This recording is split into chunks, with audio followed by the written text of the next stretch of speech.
माधव, धन्यवाद दिलेल्या सगळ्या सविस्तर माहितीबद्दल. अधिकचे अपडेट जाणून घेत राहू.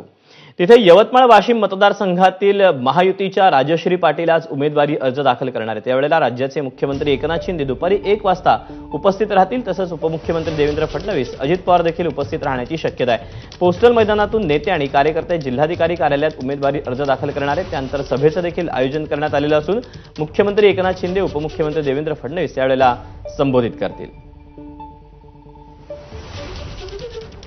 आपण अधिकचे अपडेट जाणून घेऊया. तर निलेश फाळके आपल्यासोबत आहे. निलेश, यवतमाळ वाशिम मतदारसंघामध्ये भावना गवळी या खरं तर आपणच या ठिकाणी उमेदवार असू असा दावा करत होत्या, परंतु आता राजश्री पाटील यांना उमेदवारी जाहीर करण्यात आली आणि आता मोठं शक्ती प्रदर्शन करत त्या देखील उमेदवारी अर्ज दाखल करणार आहेत. साधारणपणे कशा पद्धतीने शक्ती प्रदर्शन करण्यात येते, काय तयारी करण्यात आली आहे? नक्कीच यवतमाळ वाशिम लोकसभा मतदारसंघासाठी आजचा दिवस अत्यंत महत्त्वाचा ठरत आहे. कारण आज नामांकन अर्ज भरण्याच्या शेवटच्या दिवशी आज महायुतीकडनं उमेदवाराच्या नामांकन अर्ज दाखल करण्यात येत आहेत. हिंगोलीचे खासदार हेमंत पाटील यांच्या पत्नी राजश्री पाटील यांची उमेदवारी जाहीर झाल्याचे समोर येत आहेत. तर 5 वेळा खासदार राहिलेल्या भावना गवळी यांची तिकीट कापल्याने या ठिकाणी संतप्त गवळी समर्थक यांनी दत्त चौकामध्ये जोरदार घोषणाबाजी केली.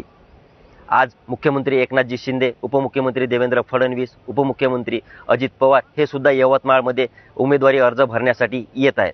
यवतमाळच्या पोस्टल ग्राउंडवरती एका विराट सभेचंही आयोजन करण्यात आलं आहे आणि त्यानंतर या ठिकाणी शक्ती प्रदर्शन करीत नामांकन अर्ज दाखल करण्यात येणार आहे. एकंदरीत जर पाहिलं तर यवतमाळ वाशिम लोकसभा मतदारसंघासाठी 21 लाख मतदारांची संख्या आहे. यामध्ये ओबीसी, कुणबी, बंजारा हा महत्त्वाचा घटक मानला जातो.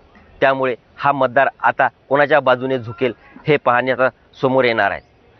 एकंदरीत जर पाहिलं तर यवतमाळ वाशिम लोकसभा मतदारसंघासाठी महायुतीकडून राजश्री पाटील यांचं नाव समोर येत आहे, तर महाविकास आघाडीकडनं संजय देशमुख हे यांनी आपला नामांकन अर्ज आधीच दाखल केलेला आहे. त्यामुळे 2 शिवसेनेतच ही लढत होणार आहे.